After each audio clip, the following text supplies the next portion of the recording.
trades are welcome. See them online at FlanaganMotors.com or stop by and see them on the lot in Midtown Missoula. You can buy a used Mazda just about anywhere, but you can only buy a certified pre-owned Mazda from Flanagan Motors Mazda. FLANAGEAN Motors. For more than 40 years, American Eye Care has been offering the best for you and your family with eyeglasses, contact lenses, and vision examinations. Located in Missoula at the roundabout at Higgins and Beckwith, American Eye Care is the only optometrist in Missoula accepting all veterans benefits. Veterans are important to Dr. Lindsey Vanio and his staff because American Eye Care wants to serve those who help serve and protect our country. Located at 1431 South Higgins, or call 549-5550 for an appointment. In 2020, it's all about your vision at American Eye Care.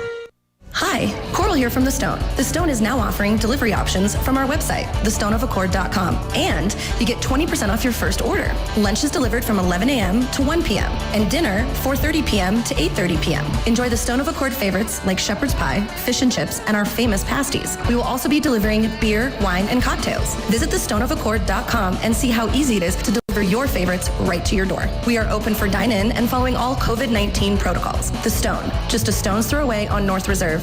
Yes, Polaris is open. The great outdoors are wide open, so why not make the most of it during the Polaris Summer Sales event? Take the family on a cross-country adventure with Polaris General, the world's most comfortable, most powerful sports utility machines. Kick up some dust in a Razor, the off-road's most thrilling performance side-by-sides. Grab the bars of a legendary Sportsman ATV and discover the freedom of unstoppable performance. Or get more done between your fence lines with Ranger, America's favorite off-road workhorse. There's never been a better time to say yes to outdoor adventure. Enjoy rebates up to $1,000 on the off-road's best during the Polaris Summer Sales event at Kurtz Polaris. Kurtz Polaris is at 2904 West Broadway in Missoula and Highway 83 in Sealy. Kurtz has all the best in off-roading with dirt bikes and side-by-sides, and now Kurtz has Crest pontoon boats in stock for the season. Summer is here at Kurtz Polaris, online at kurtzpolaris.com. Offers valid in U.S. through 6/30/20 on new 2016 through 2020 vehicles. Offers vary by model. See dealer for details. Always wear a helmet, never drink and ride.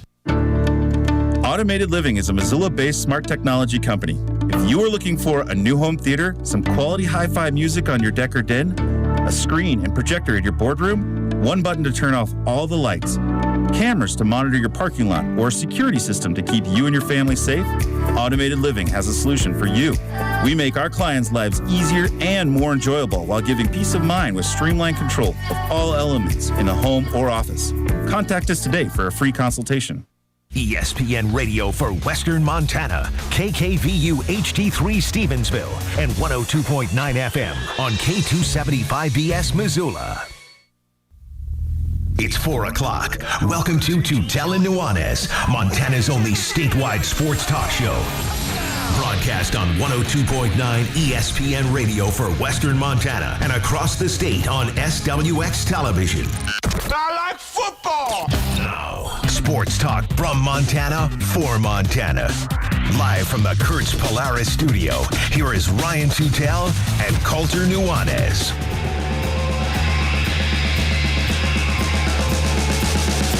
Montana.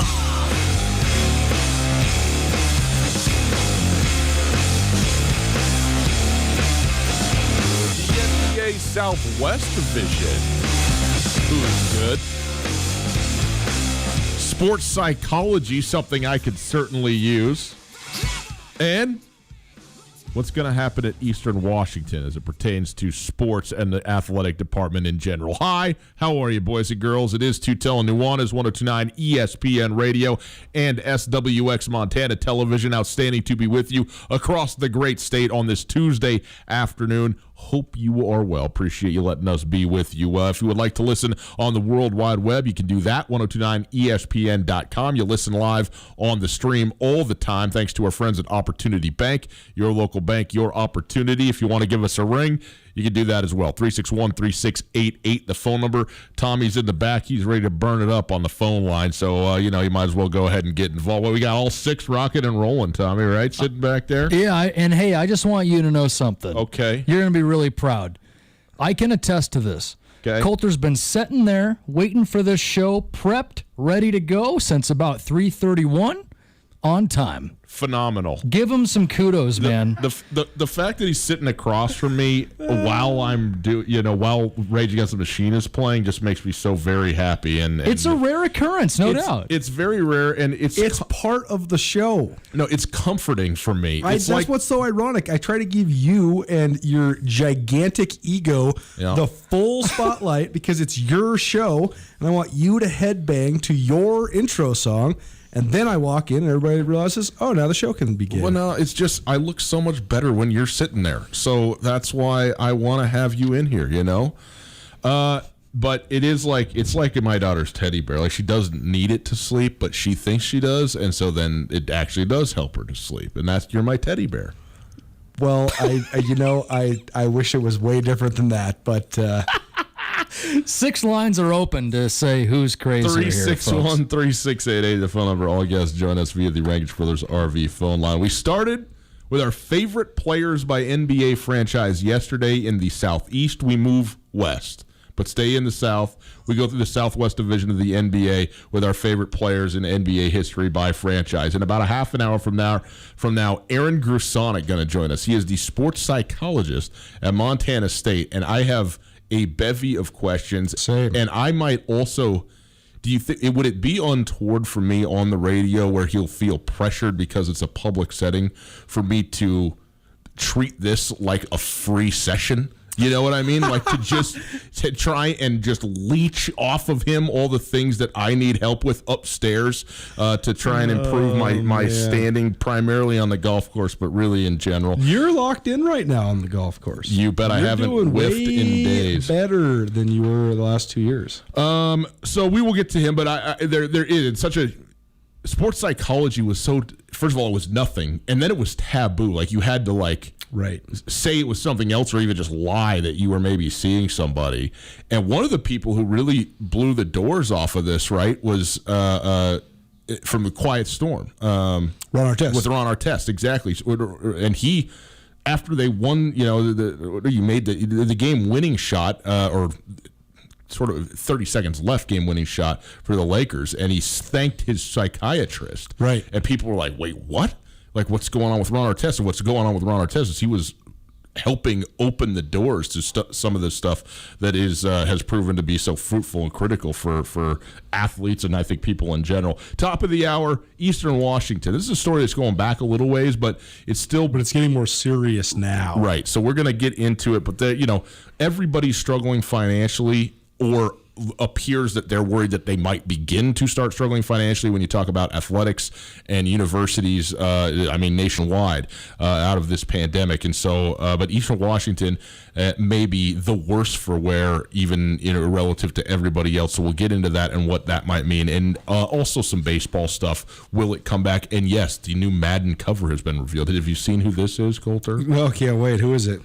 You want me to tell you? I do. Take a guess. Who do you think? Lamar Jackson. It's Lamar Jackson. Yeah, that's bad. Yeah. It's Lamar Jackson. I don't want to curse my guy Lamar Jackson. I love Lamar Jackson, but he is on the cover. You do this thing. Although Mahomes was on the cover and he won the Super Bowl, right? He did, but he got hurt still. Well, yeah. I mean, he got hurt for like 3 games. Yeah, but I mean, it still impacted his individual regular season. And I mean, of course, they won the Super Bowl, but it could have been even better. And I mean, it's just so tried and true. I mean, it's almost like 100% when you're on the Madden cover, you get hurt. Well, I mean, it's 100%. You play in the NFL, you get hurt. That's kind of the deal. All right, Coulter. So here we go. Let's do this.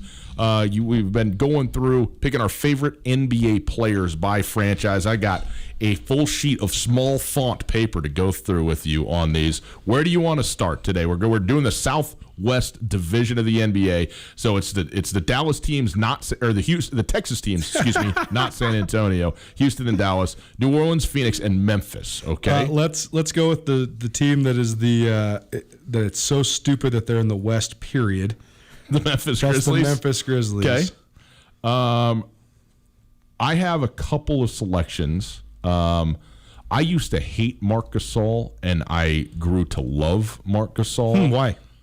Because I learned about him. I learned more about him and his brother and just their family. It's such an interesting. Or was it just because he lost weight? And broad family. No, it's certainly not that. I would have liked him more as a bit. His story though of like moving to America and discovering fast food and being like, this is the greatest thing in the world, and then next thing you knew, he was struggling to get up and down the court. Is remarkable. But I remember him playing for Spain. Right, this is right. Spanish. Yep. It must have been an Olympics. It was the Olympics before he was in the NBA. Yeah, it was the Olympics when there was the one time when Spain really took America down to the wire. And I found him to be. I thought he was a dirty player. Frankly, watching him, and maybe crafty. At that time he may have been. I don't know how you want to talk about it, but I didn't like him, and now I really like him. But he is not my favorite. Okay. Zach Randolph is very high on this list. Loves Zebo, but he is not my favorite. Are we going to do this again to each other? No. There's no way you pick mine. My favorite of all time, Memphis Grizzly, is now a Utah Jazz, but Mike Conley. Mike Conley was a 4th overall selection in 2007, and he did something that you do when you're a really good player in a place like Memphis, and that is just fly under the radar and be totally underappreciated for what he has been and what he brought not just to the franchise but to the NBA. Actually, he's been underappreciated nationally in Memphis. Memphis fans love all their Memphis Grizzlies, but especially Mike Conley. But averaged 15 points a game and almost 6 assists a game over his career. 788 games in Memphis. He's the all-time scoring leader for the Grizzlies at 11,733 points.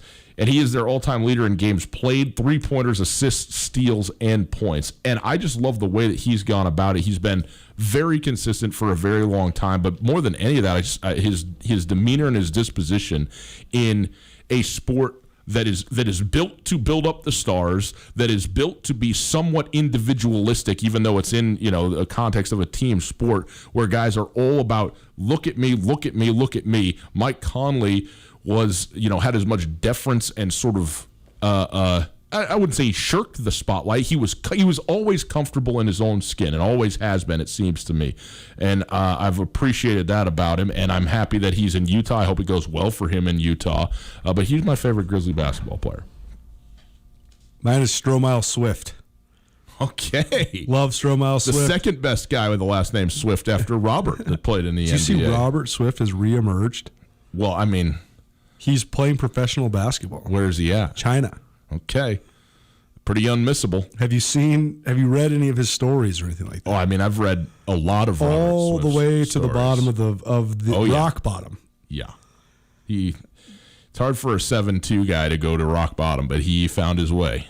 Yeah, yikes.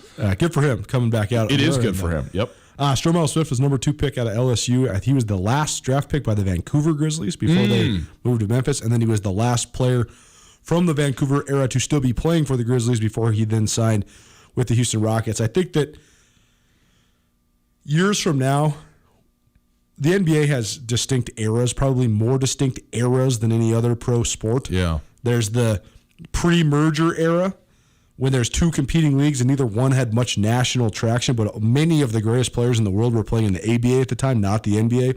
Then there's the post-merger era and what people would call, maybe the street ball entering the NBA a little bit more. More guys that had some flair and improvisation, not so much of the stiff set stuff that characterized the 60s and the 70s.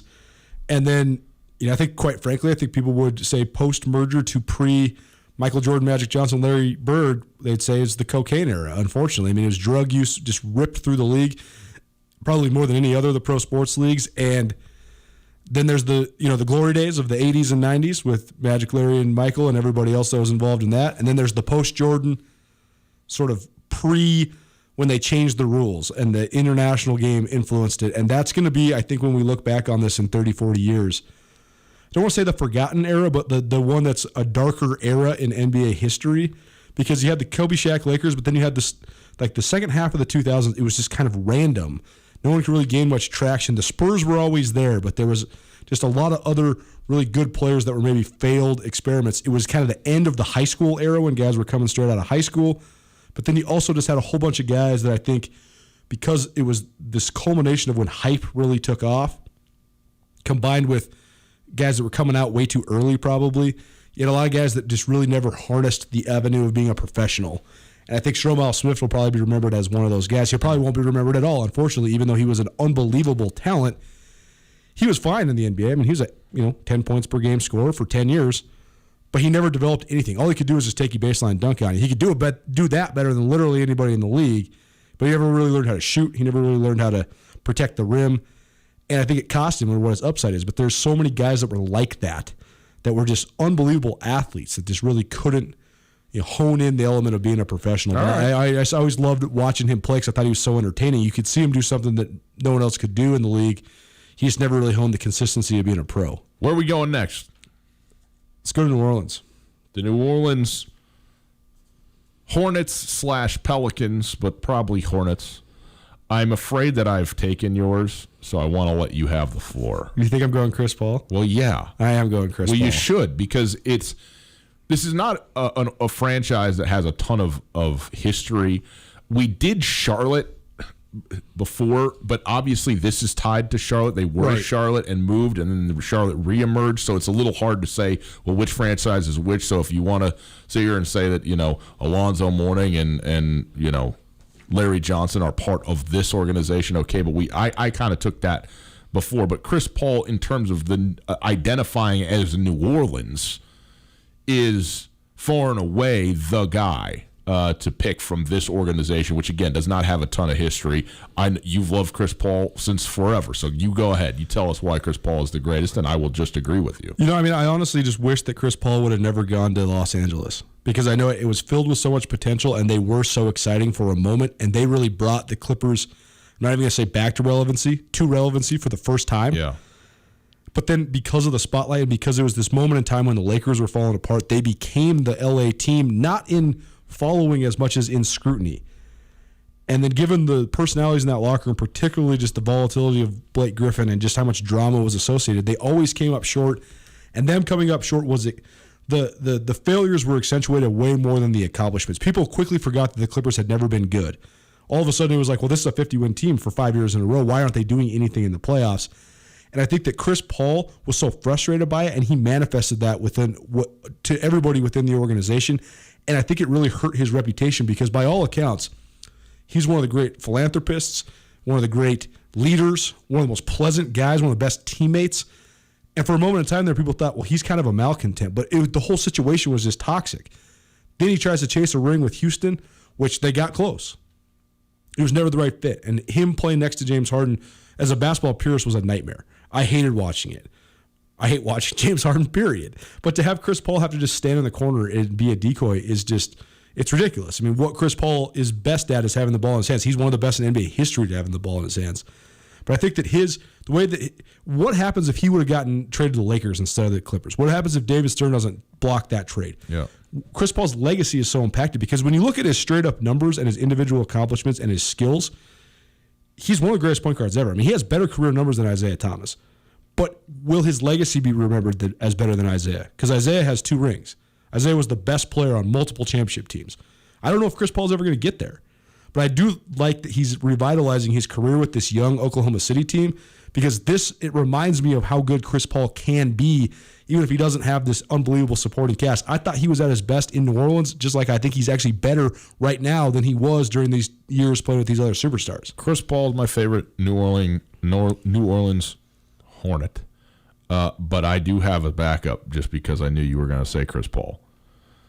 His name's Zion Williamson, and he's played 33 seconds in the NBA, and he is going to be very shortly my favorite Hornet of all time, and now Pelican, and beyond that, he's going to be one of my favorite players very, very soon in the league in total, in my estimation. Watching him, what he did in his first ever game in the NBA, completely electric. I mean, he won me over before anyways while he was at Duke. Just love watching him play, love the way that he goes about it, the energy that he plays with unmatched size and athleticism. But if he can stay healthy, I know it's a big if, but he is a must-watch guy. He brings eyeballs to the game, to a market that doesn't get very many of them, and he is worth the price of admission. My brother and I were talking the other night about the Long Gone Summer, which we recorded a long segment with Robert Chase. That's our ESPN Roundtable this week. We'll play that for you guys tomorrow. But how one of the most depressing parts about getting older is one of the greatest parts about sports is the magic of sports, the romanticization of sports, the heroes and just larger than life characters that you just can't get enough of. But as time progresses, you realize that all good things come to an end. And oftentimes in sports, they come to an end in such a disappointing and lackluster fashion. Sometimes it's amazing. That's why Michael Jordan's legend is so unbelievable, because he did hit the game-winning shot in his last game in the NBA Finals to win the championship. John Elway did walk off with he did. Lombardi, yeah. But then oftentimes, like Lance Armstrong, the peak and the valley is just so profound, and it's just so hard to stomach. I can't tell you how much I love Barry Bonds. And how can you like him now? How could you possibly like him now? Right. And that I love Zion Williamson. I love him. I'm trying to slow play my enthusiasm for him so much because I'm so jaded. When I look at him, I just see this wrecking ball that's just a shooting star, and I can't imagine how it's not going to flame out. But if it doesn't, what a special talent. I agree, but here's what I'll say. If he never plays another game, which of course he's going to play many more games, but even if it was all over, right? The first game he ever plays, he goes 4 for 4 from the 3-point line, and a team that's down 17 when he walks off the floor is down like 2 or whatever it is, and he went bottoms. Now he can't shoot threes yet. That's one of, if not his biggest weakness offensively. He's not a shooter at all. But in this one moment, in this one game, it was enrapturing to watch him walk out there, this 19-year-old kid, and just have his way and hammer home everything. And it was one of those moments that no matter what happens, that first game it's done. It's already done, and it was already completely magical. And so I'm all in. I'm all in with Zion Williamson. It's Tootell Nuanez, 102.9 ESPN Radio, picking our favorite players by NBA franchise. We've done in the Southwest Division, the Memphis Grizzlies and Phoenix Suns. New Orleans Hornets. We got the Phoenix Suns, Dallas Mavericks, and Houston Rockets. One other guy from the Hornets that was a New Orleans staple that was so good was David West. He doesn't get enough credit. David West was really good. Very good. Him and Chris Paul, what a good combination. Let's go Phoenix. My favorite Phoenix Sun of all time? It's got to be Chuck, of course. Charles Barkley. No doubt. I've been trying to figure out. Charles is hard because it's like, well, is he a 76er? Is he a Phoenix Sun? Is he a Houston Rocket? How do you put? But I'm picking him here first of all because there's less to pick from for Phoenix. Actually, there's a number. There's some obviously very, very good players that have played for Phoenix over the years. He's probably not even the best player in franchise history if you're talking about their time with the franchise. But who do you think is? Steve Nash? Steve Nash for sure, because he's there how long? 12 years or something like that? Maybe not that long. 8. But Charles was only there 4 years. But he was there. He was there his MVP season, and he was an all-star all 4 years, and they had that unbelievable run going against Michael Jordan in the NBA Finals and all that, and couldn't get there. And so his time in Phoenix was as big as it gets. And also, Charles is one of the few people who is loved and beloved for who he is in his in his candor, in his humor, in some of his self-depreciation, but also in his flaws. Like, Charles is a flawed person, as we all are, but he has never really hidden from that. In fact, that's why he's so popular. Sort of been forward with that. But often people's flaws are the things that are the detractant from him, and for him it seems like it's a net positive in general. Like people just kind of go, oh man, that's Charles. We all got something going on, don't we? And so I think he's great. I have grown my like of Charles Barkley has only grown over time, and certainly I recognize that maybe it's as much about being a broadcaster as it is about being a Phoenix Sun, but he's my favorite Sun. Most passionate and fanatic sports fans like us inherit that love from their father or from their parents. And my dad, although he was really into participating in sports, he grew up incredibly rurally in northern Arizona. no TV, no real exposure to any sort of pro sports.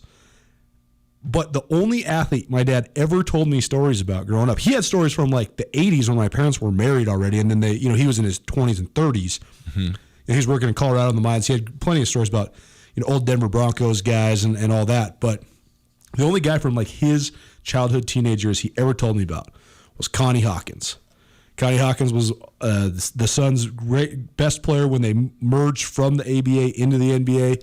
But he used to always talk about Connie Hawkins and his hands and the finger roll. And so he met Connie Hawkins one time. That was the only guy he ever met because they used to go to Phoenix like once a year and they'd check out a Suns game. Okay. And so that's the only story literally I have from my dad of a ex-pro athlete. But so is Connie Hawkins your favorite son? I gotta go Connie Hawkins. Okay, man. Beautiful. Love it, man. All right. We go to Texas now. Let's start with the Houston Rockets. I've never been a Rockets fan. Pause on that because one point I think that's worth emphasizing is that the Suns were a good to great franchise until Robert Sarver bought them. And Robert Sarver, they were still competitive because they still had who's the guy that was the head of international basketball? His name's Jerry something. Jerry Colangelo. Jerry Colangelo was still involved in the organization. Steve Kerr was still involved in the organization. So they were competitive during the 2000s. Then when those guys jumped ship because they couldn't stand working for Robert Sarver anymore, Robert Sarver has become the new Donald Sterling. I don't mean in his horrific off-the-court conduct. I'm only talking in the fact that he's running an NBA franchise as a minimal margins for-profit entity that is not investing in winning at all. Yeah. And I think it's terrible because the Suns used to have a great home court advantage, and they were really competitive for decades. I mean, the Suns were always pretty good, and they've been terrible. They've been irrelevant the last 7 years, and it makes me so mad so then parlay it to Houston. And I think this is so interesting. When Houston, the Houston of the 80s and 90s, with Rudy Tomjanovich as the coach, I loved those Houston teams. Sure. Since they hired Dork Elvis, Daryl Morey, I know he gets all sorts of credit because he's innovative and he's got all these analytics and blah, blah, blah, blah, blah. They've changed the game because of all the threes they shoot. It's trash. I hate it. I hate watching it. And it drives me crazy because it's an example of how the front office can completely transform the identity of a franchise. And I mean, would you agree the Rockets teams of the 90s were so much more appealing and fun than the ones of today? Well, yes, them and almost every other team today. So you're on my same page. Yes, within Houston. I mean, there is some level of enjoyment to putting up all the shots that you can possibly get. And by the way, Mike D'Antoni is a part of this whole thing as well. Like, he came in to coach this team to run this style that is also his. I would love to know where that pivot happened though, because when the main on-ball floor general was Steve Nash, D'Antoni's 7 seconds or less was one of the most appealing styles in the NBA to watch. Now that he has these two ball stoppers, it's horrific, and I don't know what changed in his philosophies. Well, it's probably just personnel based, right? It has to be. I mean, it's the beard. It's too good not to give him the ball, but not good enough to do whatever needs to be done to get you all the way there. I mean, that's what it is. My favorite Houston Rocket, I did vacillate on this. I wanted to say Hakeem Olajuwon. I believe that's what you're going to say. Yeah, you know me well. But it's going to be Tracy McGrady. Wow. Reason it's Tracy McGrady, he played for the Rockets from 2004 to 2010. He's another guy that people will forget how good he was at his best. Oh man. He ran into injury issues and did not have the length of the career that he well could have had. But when he was the Tracy McGrady that was the best version of himself, he was as good as it got in the league. And didn't he win 3 straight scoring championships? The little time he stayed healthy. Yeah, if it was 3, I'm not sure. But I watched Tracy McGrady play for Houston in Seattle, and he put up 40 on the Sonics, and it was the easiest 40 I ever saw in my life. And he's one of those guys where he was very impressive, and then when I watched him play, it wasn't even close. It wasn't even a conversation who the best player in the building was. Have you ever seen Durant live? No. He defines what you just said. Yeah. You look up at the scoreboard, you're like, he's got 29 at halftime? Yeah. What? Yeah.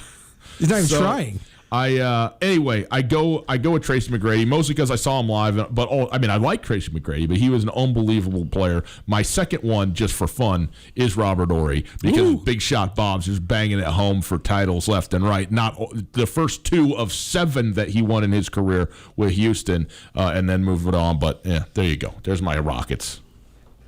I mean, Akeem Olajuwon's one of my favorite players of all time. I love Akeem. How can you not? He's the greatest. Do you want to do Dallas or do we need to get out? Let's do Dallas. Okay, Dallas Mavericks. Quickly. I'm not going to bury this lead. Dirk Nowitzki is my favorite Dallas Maverick of all time. Luka Doncic could be if he keeps doing it because I'm obsessed with him. I think that his spatial awareness, his ability to navigate the court is it's top notch, next level. But Dirk was actually a guy I didn't love initially, and as his career progressed, I fell more in love with him every single year. Yep. 22.6 points, 8.2 rebounds for his career. Won, obviously, the 2011 finals, which was to beat LeBron James in an NBA finals, and for that to be the one shot that he was going to have to make that crowning achievement and then to do it. Mm-hmm. And that was a very good Mavericks team all the way around. I mean, that was a really well-constructed team and a really fun team to watch, but he was the man in that thing, and it's so interesting, man. After they won, he walked off the floor. There was nothing. It was the level of relief and sort of somewhat of amazement of like, oh no, we really did this. Because they had blown it against the Heat a few years earlier. Yep. So. He's great. I love him on and off the floor. He's funny. He's hilarious. And he's just got a great personality. And also, who have we ever seen like this? Never. And that's the other thing. He has a distinctly unique legacy in the history of the NBA, not only for how unorthodox his game was, the innovations that he made as a international player, but also, we talk about this on the show all the time. Very few NBA teams have ever actually even been in the mix for a championship. And a distinct few guys have dominated the league per their era. Yep. And when you go look through the lineage of MVPs from post-1980 on, and you go look through the list of champions, you're going to see a handful of names. You're going to see Lakers and Magic, Celtics and Bird, Jordan and the Bulls, Duncan and the Spurs. The one disruptor, the one disruptor of the last 40 years is Dirk Nowitzki, the dude who broke through during the LeBron era. You're going to look at all these guys that aren't Dirk. He's the one guy that did it. He's probably going to end up with more rings than guys like James Harden and Russell Westbrook, even though they were more probably quote-unquote spectacular or pop culture phenomenons. Because they'll never win one. Right. Yeah. And the fact that Dirk got to 2 and won 1 and had that MVP in the midst of LeBron's prime, it's the great anomaly, but also he deserves it. He is the outlier. He does. It's Tootell and Nuanez, 102.9 ESPN Radio. Stick around. Aaron Grusonic, sports psychologist at Montana State, going to join us and maybe even help us out a little bit. Let's learn something together, shall we? We'll do that right after this. Hey, Kurt's Polaris is at 2904 West Broadway in Missoula, Highway 83 in Sealy. The weather is warming up. It's time to get your dirt biking, off-roading, and on-laking activities to a maximum with Kurt's Polaris. Beta and Husqvarna dirt bikes, tops in the industry, brand new for the season. There at Kurt's.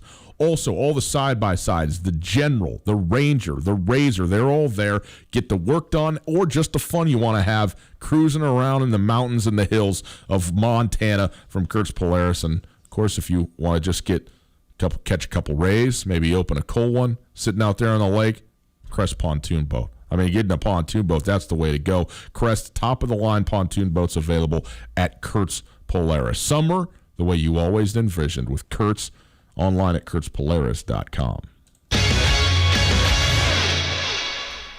Summer is here, so get out of the house and play some golf at the picturesque Canyon River Golf Club. Canyon River boasts a pristine 18-hole championship golf course sitting along the Clark Fork River in the beautiful mountain valley of East Missoula. The course is meticulously manicured and in perfect shape to give you the challenge and fun you're looking for. Visit CanyonRiverGolfClub.com to book your tee time online and save big all season. You've been cooped up, so get out and play at Canyon River Golf Club. Garden City Paint and Glass is ready to help you with your summer home improvement projects. Their trained staff can help you with your painting and staining projects, setting you up with the right colors and the right brushes, rollers and painting preparation, and they can even color match and custom tint. Garden City Paint and Glass sells only the highest quality paints and stains, so your project comes out right. Visit Garden City Paint and Glass for more information or give them a call at 549-0608. Garden City Paint and Glass, locally owned and serving Missoula for over 30 years. This is Mike Nugent with Berkshire Hathaway Home Services. Berkshire Hathaway provides Western Montana with full-time real estate professionals for you whenever you need us. Our reputation as the state's most knowledgeable and available real estate group has helped build unmatched trust in the Garden City and statewide. If you have been thinking of making a real estate move in the short or long term, give me a call. No pressure, no expectations. Just professional opinions and service at whatever pace you are comfortable with. Give me, Mike Nugent, a call today, 531-1802. And remember, every question is good to ask. There's a reason the Desperado has been voted best wings and sports bar in Missoula. Start with the wings. Despo wings are never frozen, which is why they're always big, juicy, and tender. And the burgers and steaks at the Despo? They purchase them each day from a butcher shop right here in town. And when it comes to drinks, the Despo has the coldest beer on tap and is always served in a frosty mug. All this plus the NFL ticket every Sunday, Grizz games, and the friendliest staff in town. The Desperado Sports Tavern, across from the Y on Russell. Dr. Hardy from NWPSA is here with me. Dr. Hardy, it seems like every day there is some new therapy or procedure for folks looking to improve their confidence and appearance. What is your process for choosing what you will offer your patients? One of the most important things to remember about plastic surgery and skin therapies is that the latest isn't always the greatest. In our practice, we let science and safety speak, so we educate ourselves on every new technology and procedure, and only bring in what we feel can give safe and effective results to our patients.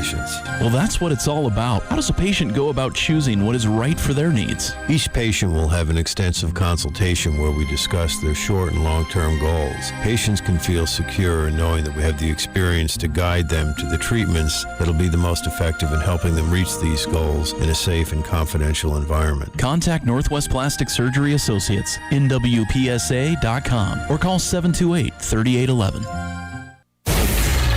ESPN Missoula Sports Center. Good afternoon, Ryan Tootell, Colton Nuanez. Here's some sports news for you.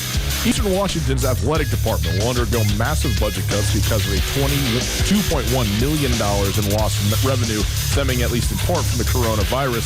That according to Eastern Washington Athletic Director Lynn Hickey, who spoke to the Spokesman Review. In a recent Lunch and Learn interview streamed at the EWU Athletics Facebook page, Hickey said that each sport would face cuts of 20 to 30%. Eastern Washington is already facing a $5 million athletic department deficit before the pandemic and was recently dealt a blow with the loss of funds from the cancellation of the NC2A tournament and several of its summer team camps. The loss of anticipated state funds and student fees severely compounds the issue. Major League Baseball Commissioner Rob Manfred says there might be no Major League games this year after a breakdown in talks between the team and the Players Union on how to split money in a season delayed by the coronavirus pandemic. 2 days after Union head Tony Clark declared additional negotiations futile, Manfred reversed his position of last week when he said 100% certain the 2020 season would take place. And finally, New York Governor Andrew Cuomo said the U.S. Tennis Association will be allowed to administer and hold the U.S. Open in Queens. The tournament will be played with no fans, but will take place as scheduled starting August 31st. This ESPN Missoula Sports Center is brought to you by Aspen Sound. 3 nights at the motel under street lights in the city of palms. Call me what you want when you want if you want, and you can call me names if you call me up. 3 nights at the motel under street lights in the city of palms. Call me what you want. People always tell you, figure it out. But no one helps you figure it out. That's why we have our next guest. It's Tootell and Nuanez, 102.9 ESPN Radio, SWX Montana Television, at Gus Tootell on Twitter, at Skyline Sports MT on Twitter, and at 102.9 ESPN on Twitter as well. Let's see if we can try and figure it out together with the help of a professional. We go to the Range Brothers RV phone line. We welcome in sports psychologist at Montana State University, Aaron Grusonic. Aaron, thank you so much for being with us. How are you doing? Good. Thanks for having me. Well, we're certainly happy to have you here, and this is I'm very happy to have you for a lot of different reasons. But one of them is this: let's talk about just your profession a little bit. How did you get into psychology and then sports psychology? Because this seems to be something that is really widely accepted now as important, if not flat out necessary, for a lot of athletes, but it wasn't that long ago that it seemed relatively taboo. So how has this industry grown recently? Because it seems like it's gotten much bigger and much more ingrained into the sports landscape. Yeah, so I actually was an undergraduate at St. Mary's College in psychology, and what interested me in the profession was I wanted to help people. I was also a student athlete myself, and I wanted to combine those two things. I knew I couldn't be an athlete forever, so I thought if I could still work with athletes and try to help people, that would be my dream come true. So I entered the field hoping to do sports psych. It's a very difficult profession to get your foot in the door, and so I went on for about probably close to 12 years doing other things in the field of psychology until this door opened, and I couldn't be happier. Aaron, hey, Coulter Nuanez, thanks so much for joining us. And one of my favorite parts about doing what we do, whether it's my role as a writer or analyzing sports, is the psychological element of it. I've always considered, they say sports mirror life, and I think that sports mirror human psychology as well. What's your take on that element of things? It seems to me that the psychology of a human and the psychology of an athlete is perhaps the actual most important thing. I think life's about challenges and rising to the challenge no matter what you're face-to-face with. And certainly in sports, we amplify that. The challenges are right in your face and everybody's watching. And we don't have the luxury in sports to try to figure things out sometimes on our own or to consult with people. And so our athletes, especially the athletes I deal with, are really trying to hone their skills mentally and emotionally so that they have the confidence when they go to compete to deal with, I don't call them problems, but challenges as they arise. And I think you're right. Sports and life are very similar, and when something comes our way, we have to deal with it, whether we like it or not sometimes. And I think that what makes it more difficult sometimes with sports is it's in such a public arena.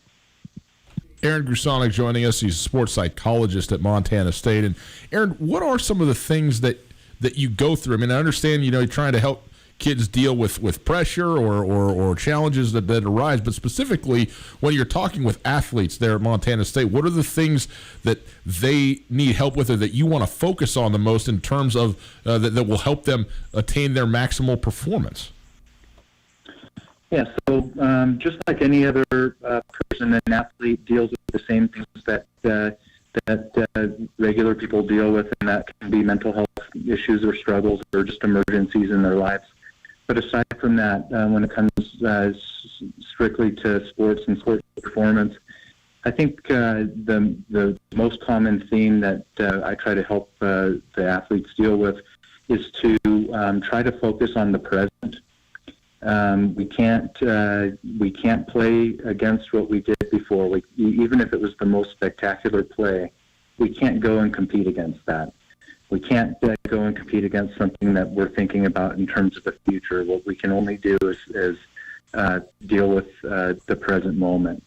And I think what I have as a common theme is trying to help the athletes stay present-minded, not future or past-minded. And that really empowers them to deal with circumstances as they come up, to be adaptable, to take that breath, and to just make the best of any situation that comes their way. Now, Aaron, tell me this. Did you watch The Last Dance over these last several weeks and months? No, I did not. It's just an interesting psychological study, a documentary on the last season of the Chicago Bulls with Michael Jordan, if you're not familiar. Yeah. Michael Jordan is one of the most interesting psychological studies because he never lets go of anything. He uses everything as internal motivation. And if you ever said anything to him that crossed him the wrong way, or even if you didn't, he would manifest things in his mind to want to beat you.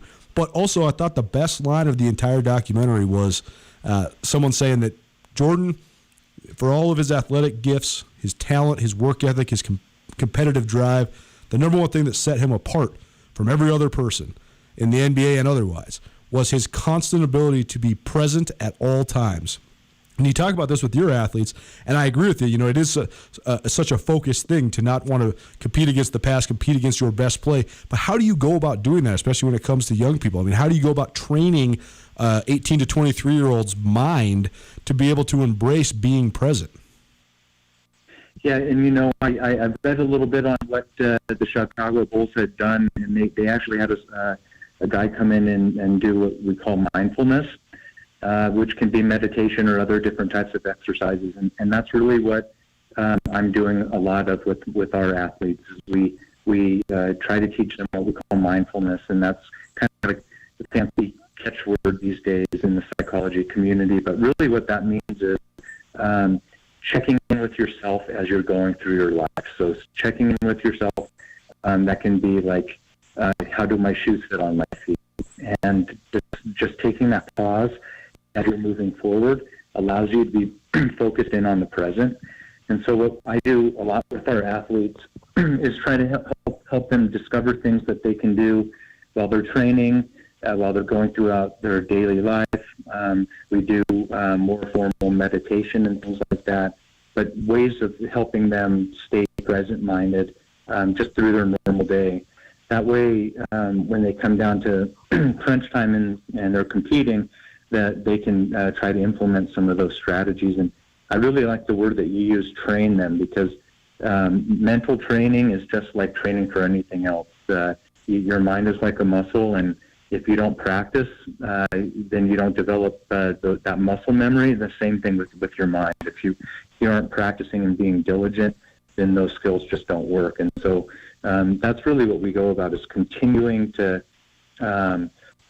practice these skills on a regular, multiple times a day basis, so that the students can, with just a simple 3-second cue that they can do for themselves, can kind of get themselves centered. But that training process is relatively new in its implementation of the sports world. So we've seen people with great mental aptitude rise to the top of their sports for a long time without having the resources, I guess, to train that element of it. So how much of it is nature? How much of it is nurture? I mean, do some people have to practice the honing of that more than others? And are some people more gifted when it comes to just the focus and mindfulness that you talk about? Yeah, I think certain people, and I don't know if it's nature or nurture, but certainly the environment that they've been brought up in contributes. And I think just temperament in general, which is probably something you're born with. But depending on the different factors, some people are more apt or able to pick up on some of these skills quicker than others. And some just, it takes a little more work and creativity. I do custom guided imagery and meditations for the student athletes who want that, and just the process of setting those things up with them so that it's a scenario that they're comfortable with, or I'm saying things that kind of jive with what they like. That seems to help some people who may be a little bit less comfortable with doing kind of the mindfulness activities. And, you know, truthfully, sitting down and focusing on your breathing is something we don't do very often. And so in our daily lives, and it's just an awkward habit. And so just helping that become normal for all of the students is something that is kind of our first step as we kind of undergo the process. Aaron Grusonic joining us. He's a sports psychologist at Montana State. Aaron, last question for you. I would like to think that I myself, as I go through my life, am not living in a whole lot of fear. But as soon as I step onto the tee box, it's sheer terror. What is my problem? Help me out here a little bit, will you? Because I got problems, man. I step up there and I start shaking and I start seeing all the bad things. And then guess what? It manifests itself. That's right. Yeah. No, that's wrong, Aaron. That's very wrong. It's wrong, but that's what happens typically, right? we want to do something so badly that it takes a life of its own, and whether it's golf or something else, kicking the football. Every little flinch, every little movement that we make can make a huge difference. And pretty soon we're thinking of all of those things at once, and we're defeating ourselves. And really what that boils down to is you want to hit the perfect shot. And there's that's a simplified version, but you really want to hit a perfect shot. And you should, but it takes a life of its own because you care about it so much. And so one of the things that I would say is to you or an athlete that I was working with is, okay, how much do you really need to care about this? So we try to get that into perspective. And then we try to build some confidence about what they already know. They're already gifted, they're already talented, they're already well-trained.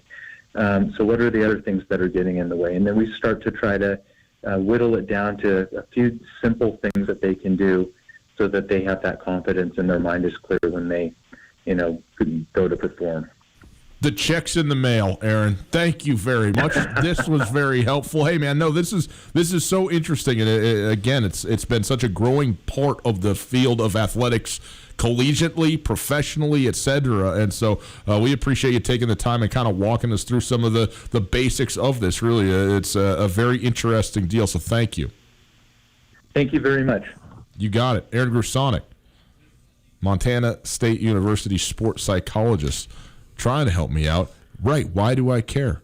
Why do I care at all? It's like I told you, man. I played golf at our friends at Canyon River the other week. Just got paired with a guy, and what's one of my favorite pastimes when the person ends up being interesting. Yep. And this guy, he, not to tell too much of his personal story, but he's a guy that had a PhD in liberal arts, and he's just a well-read guy, a very esoteric thinker. And I was working on my swing, working on some fundamentals, whatever, and he's like, man, you're making it too complicated, man. He's like, you got to think about golf and concepts, man. It's just the golfing nihilist. I mean, this is a guy that's like wearing flip-flops, taking no practice swings, and shooting 37 from the tips on 9, just like easy swinging, easy everything. But he's like, man, you should just get up there and hit the ball, man. It's like, don't think about the last shot or the next shot, man. Just go hit the ball. Have fun. It's true, though. It is so very true. I mean, how often have you hit a bad shot that literally ruined the next 90 minutes of your life? Every round. Yeah.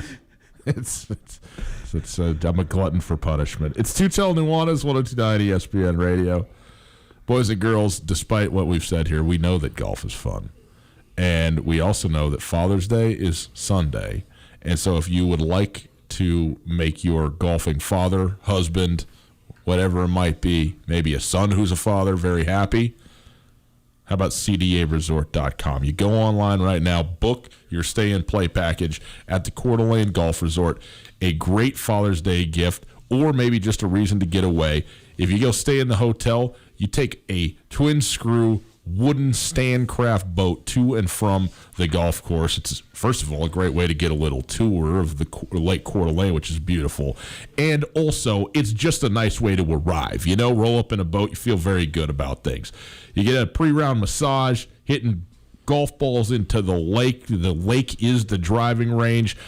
Caddy walking you around the course, helping you out with all this stuff. It is quite an experience, and every golfer, it should be a bucket list for them. One of the gems of the Intermountain West, the Coeur d'Alene Golf Resort. Online, CDAResort.com. Book your stay and play right now, CDAResort.com. Here's some exciting news. Farmers State Bank is offering the Summer Better Sweepstakes for a chance to win $5,000. Download our mobile money app and use Zelle to send money. During June and July, each time you send $5 or more with Zelle, you receive a sweepstakes entry. For rules and details, visit farmersebank.com. Farmers State Bank, member FDIC. No purchase necessary. Zelle is available to U.S. bank account holders only. Terms and conditions apply. Zelle is a property of Early Warning Services, LLC. Hi there. It's Les Schwab Alignment and Brakes and Shocks and Wheels and Tires. Some tire places don't offer all that, but we do to help keep you safe. And during our Ready for Summer tire sale, save up to $110 on a set of 4 select tires. We're open, so stop on by or book an appointment at leschwab.com. Les Schwab Tires. Doing the right thing matters. Limited time offer while supplies last. Actual discount amount depends on tire size and type. Cannot be combined with other offers. Details at leschwab.com. Summer is here, so get out of the house and play some golf at the picturesque Canyon River Golf Club. Canyon River boasts a pristine 18-hole championship golf course sitting along the Clark Fork River in the beautiful mountain valley of East Missoula. The course is meticulously manicured and in perfect shape to give you the challenge and fun you're looking for. Visit CanyonRiverGolfClub.com to book your tee time online and save big all season. You've been cooped up, so get out and play at Canyon River Golf Club. After a long couple of months, it's finally feeling like we're getting back to business as usual. But it's not the usual at all. At Missoula's Wingate, we are, as always, committed to giving you a relaxing stay at a great value. But we're also balancing the new guidelines like maximum pool occupancies and increased disinfecting to protect your health with a never-ending pledge to make you feel at home when you're not. If you find yourself on the road in the Missoula area, please consider staying with us at Missoula's Wingate.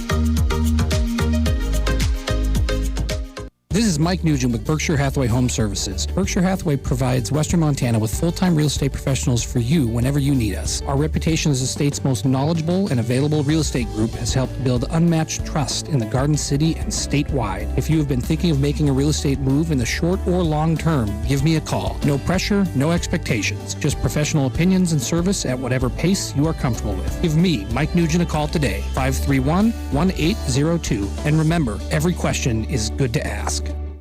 There are everyday actions to help prevent the spread of respiratory diseases. Wash your hands. Avoid close contact with people who are sick. Avoid touching your eyes, nose, and mouth. Stay home when you are sick. Cover your cough or sneeze. Clean and disinfect frequently touched objects with household cleaning spray. For more information, visit cdc.gov/COVID-19. This message brought to you by the National Association of Broadcasters and this station. If it matters to Missoula, it matters to us. Ryan Tootell and Coulter Nuanez on 102.9 ESPN Radio.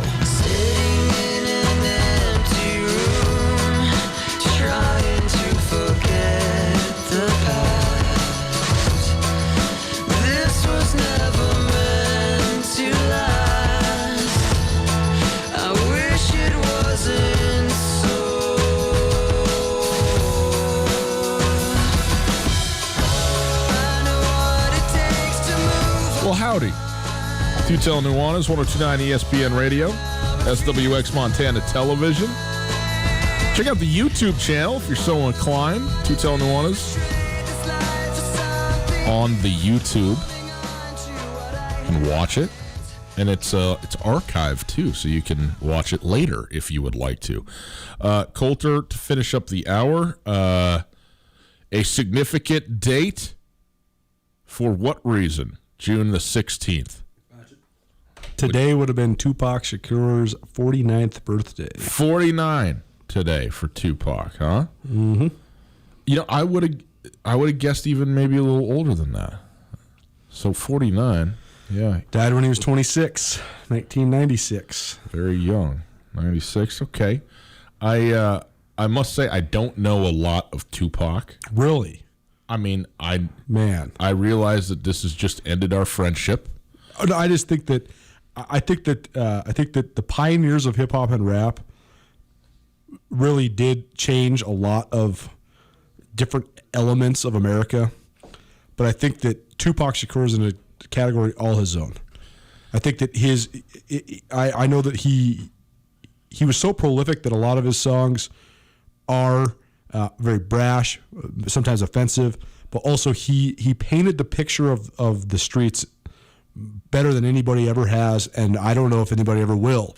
He's a true poet, and I think that his impact on society in terms of shining a light on things that people would never really seek out to learn about, it was second to none. Well said. A reflective birthday of June the 16th for Tupac Shakur. It is Tootell and Nuanez, 102.9 ESPN Radio. Hour number one is in the books. If you missed anything in this hour, check it out on the podcast. The Tootell and Nuanez podcast is available wherever you get your podcasts. Just rate, review, subscribe. You can listen to us anytime you would like to. It is very handy. It's split up. It's even measured out for you. We give you some time signatures so you can go see what you're looking for. Check out the podcast. It's available thanks to Blackfoot, good friends at Blackfoot, and Alpine Touch. Hour 1 down, hour 2 straight ahead. Eastern Washington. Significant financial difficulties in athletics. We'll get to that. And also, will baseball actually come back? We'll talk about that next.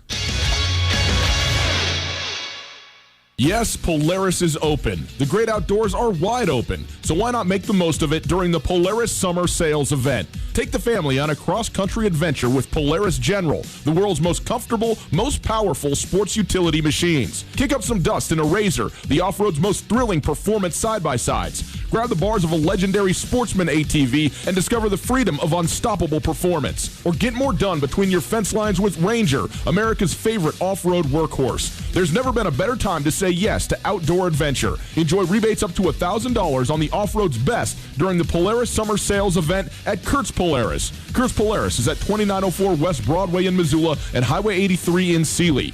Kurtz has all the best in off-roading with dirt bikes and side-by-sides, and now Kurtz has Crest pontoon boats in stock for the season. Summer is here at Kurtz Polaris, online at kurtzpolaris.com. Offers valid in U.S. through 6/30/20 on new 2016 through 2020 vehicles. Offers vary by model. See dealer for details. Always wear a helmet, never drink and ride.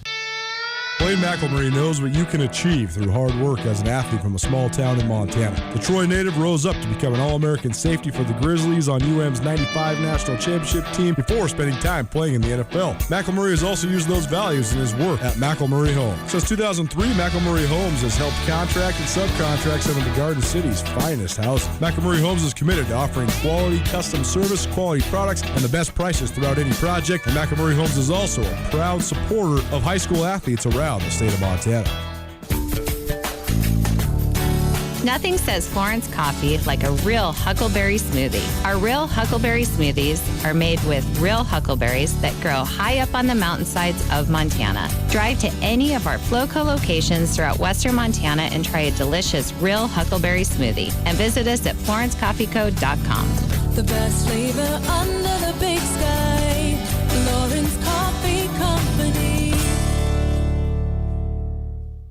This Father's Day, treat Dad like a king with the Montana Club's Hungry Man specials. Kick things off with Kobe and porch sliders, then feast on our cowboy ribeye or bacon blue prime sirloin. If Dad's an early riser, bring him in for our 1-pound chicken fried steak and eggs. Plus, we'll treat Dad like royalty with the free beer on Father's Day. Full menu at montanaclub.com. Dinner specials served Friday, Saturday, and Sunday at the Montana Club on Brooks and North Reserve, Missoula.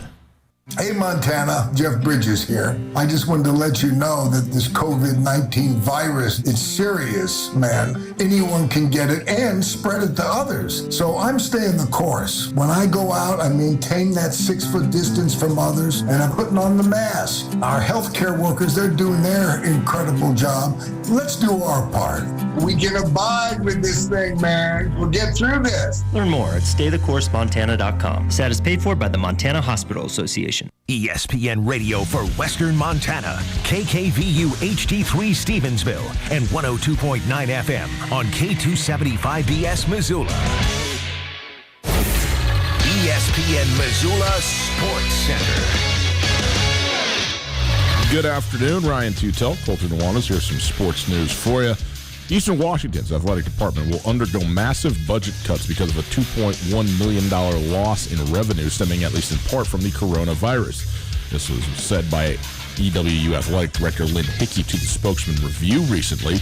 In a recent Lunch and Learn interview streamed on the EWU Athletics Facebook page, Hickey said each sport is facing cuts of 20 to 30%. Eastern Washington already faces a $5 million athletic department deficit before the pandemic and was recently dealt a blow with the loss of funds from the cancellation of the NC2A basketball tournament and several of its summer team camps. The loss anticipated state-allocated funds and student fees has severely compounded the issue. Yet another player with Montana ties on the most recent College Football Hall of Fame ballot. This time it's former Montana State defensive end Bill Kohler. He's one of 99 players on the ballot in his category, which was released by the National Football Foundation on Tuesday. In recent years, Dave Dickinson from Montana, Dennis Erickson from Montana State, both inducted in the College Football Hall of Fame. Kohler was a first-team All-American for the Bobcats in 1973 and the first lineman in Big Sky Conference history to be a first-team All-League player 3 times. He spent 10 years in the NFL.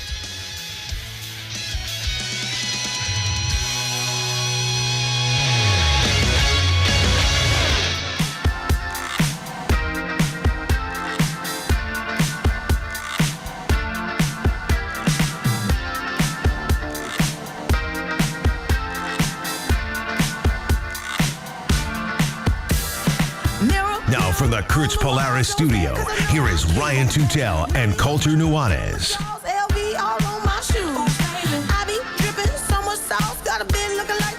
Some of the fallout from lost revenue may be impacting Eastern Washington University first, or perhaps hardest, when it comes to athletics. It is Tootell and Nuanez, 102.9 ESPN Radio, SWX Montana Television. Howdy. Great to be with all of you across the state, across western Montana, and how about around the world on the World Wide Web? It is, after all, the whole planet there. 1029ESPN.com. You go there to the website. You listen live all the time on the stream. The stream is available thanks to Opportunity Bank, your local bank, your opportunity. And if you'd like to call, you can certainly do that, 361-3688. 361-3688, area code 406. Perhaps you've heard of it. 361-3688. All guests join us via the Rangich Brothers RV phone line. Coulter, Eastern Washington, there's a story about a month ago in the Spokesman Review by our colleague Ryan Collingwood about the state of affairs financially with the athletic department. We had Aaron Best on this show as part of our Big Sky Football Coach Series. He said that he had, basically donated or accepted a 10% pay cut amidst everything that was going on, understanding that the university was in a tough financial circumstance. I don't know. Here's a couple things that I don't understand, and you can flesh all this out for us, okay? But sure. All universities are going to be losing money and have lost some money as a result of the pandemic. They and basically every other money either making or needing institute in America, in the world, in a lot of instances, have taken some sort of hit. Yep. So I understand that. It has seemed, and we've talked to a lot of people on this, that if you were going to have a pandemic, from an collegiate athletics standpoint, this was the time to have it. In the spring, when the revenue sports were basically over, I know you lose the NC2A tournament. That's massive for several schools and teams and so on. That's big. But it has not yet affected football. It certainly is going to have a negative effect on football at some level, but not to the negation we expect of the games themselves, and hopefully ways in which schools can find ways to create revenue out of what is their biggest money revenue generator, and in some cases, many schools, their only revenue generating sport. For Eastern Washington, then, these losses were projected to some extent already. So they've had a deficit, and by the way, having a deficit, almost all all the athletic departments in the Big Sky Conference operate at a deficit. They need money from the institution in order to make their budgets, and that includes Montana and Montana State. It's just how much. And the University of Montana has taken the least amount. I think 35% of their budget comes from the institution on average, or has. In the most recent numbers I saw, Montana State about half. Many schools are between 50, 60, and even 70 or 80% of their budgets are coming from the institution. So that is not really new news. So with all that as sort of broad questions and context, flesh out for us specifically what's going on in Cheney right here. Well, Eastern Washington was already facing a $5 million athletic department deficit. Mm-hmm. What is happening in Cheney here's the facts of the matter. Eastern Washington is one of the best athletic departments in the Big Sky Conference in terms of their on-field, on-court success. Winning, yes. They have been they were the team of the decade, I would say. I wouldn't say. They were the team of the decade in the Big Sky Conference from 2010 to 2020. For football. For football. Yeah. They made it to the semifinals 5 times, and they won the only national championship that the league claimed in the last 10 years. Mm-hmm. In men's basketball, they've been perennially competitive, and this most recent year won the league outright for, I think, the second time in the last decade, third time ever in school history. And, they played the Big Sky Tournament Championship game 2 years in a row before this most recent regular season title.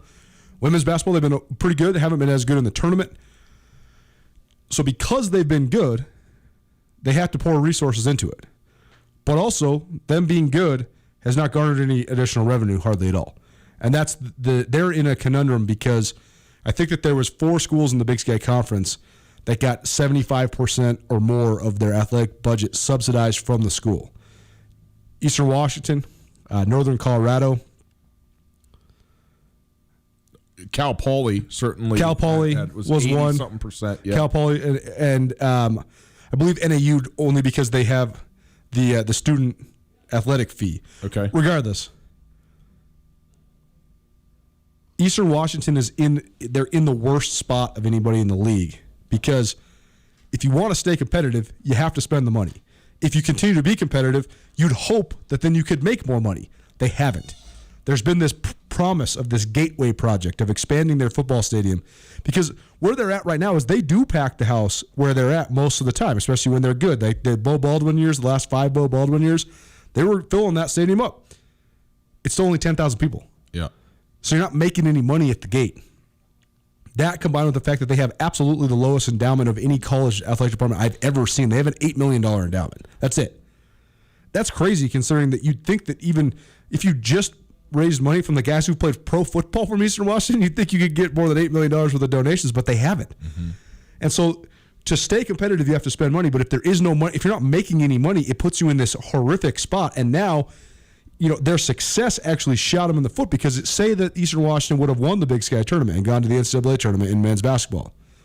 Well, they don't get that. They don't get the money for winning the tournament and going to the NCAA tournament. That could have given them a little bit of a boost. The fact that they're coming off of a year where they missed the playoffs in football. Okay, now and you have question marks with the program. You're going to probably see a little bit of reduced revenue at the gate anyways. How's that going to be affected, though, moving forward? And then you have the faculty, which has mounted this gigantic petition saying, if you guys are raising money for this gateway project to expand the stadium, we're already subsidizing so much of your scholarships. The thing that Montana State have over everybody else in the league is they're able to at least raise all their scholarship money independently. So they're not trying to pull from university budget to then give scholarships to student athletes. The student athletes are getting scholarships that are raised by the Bobcat Club or the Grizzly Scholarship Association. At Eastern Washington, that's not the case either. So now all of a sudden, it seems as if athletes are getting special treatment. Even though athletes, in my opinion, at Eastern Washington, it's one of the things that brings students to school.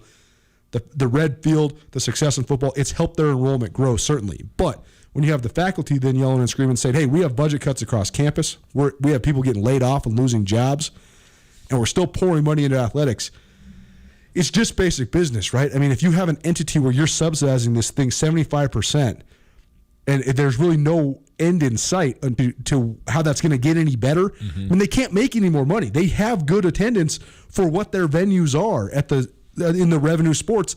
There's just no more room to put anybody. But also, if you do expand, how many more people are going to come? And so to me, they're a big-time athletic department in their success. They're a small-time athletic department in their operation, and that's why they're stuck. There's 3 ways, basically, that an athletic department broadly takes in revenue. Am I right about this? One is through the revenue they generate at the sports, the ticketing and sale, clothing sales, contracts with, broadcasting rights and those sorts of things. So it's the generated funds from the athletic department itself. 2 is from the university. The academic side or the institutional side, I guess I'll say, and whether it's through things like student fees or just earmarked funds that come into the university that are filtered to athletics as a portion of what the university is to meet their budgets. And then the third is through donors. The third is through donations. I don't know how the breakdown normally is. I'm sure it varies widely from school to school in terms of percentages and all of that kind of thing. Here's what I would say. Clearly, Eastern Washington, what they're generating as an athletic department, I think is not going to be as good as it is at a Montana or Montana State, but it's going to be just fine relative to the rest of the Big Sky Conference and even better than many of those schools. But you have so much higher expenses. Well, higher expenses in what Because way? you're pouring more resources into maintaining your competitive programs. If you want to for example, Northern Colorado has 1/3 of the fans Eastern Washington has. They also give 1/3 of a care. That's why they're in the bottom of the Big Sky Conference. Sure. No, and I understand that, but I'm just saying, like, if just taken on a whole, their revenue generation isn't the problem. It's not like they need more fans. To your point, in football, a lot of times they can't even get more fans because they're full or close to it. But even if they had a 20,000 person stadium, they're not going to draw 20,000 people to their games at this point in time. What their situation is coming from the academic side, which is where most of the money comes from, clearly there's been much debate and ink spilt about the right way or what's worth it, how much money is worth going to these programs and so on and so forth. Right. But the place that it seems like they are not getting anything done is in the donation category. Totally. And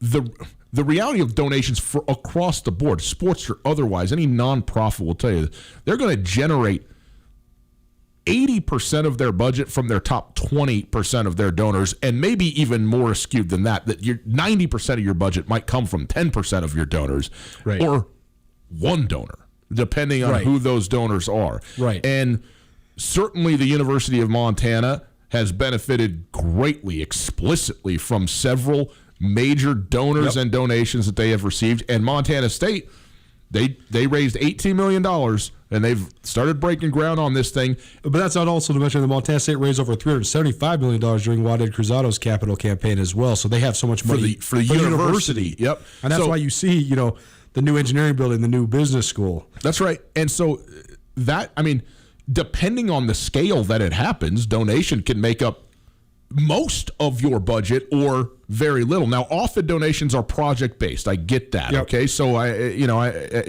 if you don't have a thing where your name gets to go on it, or this is the end goal, it's just giving us money so that we can operate isn't that compelling a speech to give. I understand that, but also you have to have it. And like you said, with an athletic department that has produced such great athletes, some professional athletes, and has a lineage and a history now to some extent, the fact that there isn't, or it doesn't appear to be, the level of donation that you'd like to see, you go, well, what's going on here? Because that seems like something that they could certainly use and should be able to garner.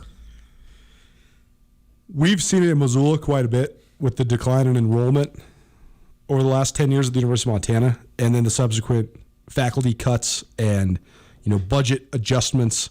And we've heard the cries many times. How and why is the University of Montana building this glowing $13 million Champion Center when people are losing their jobs? Why is the University of Montana building this new academic center attached to the Adams Center when people are losing their jobs? Why is there a new softball stadium? Why is there new turf for the soccer field?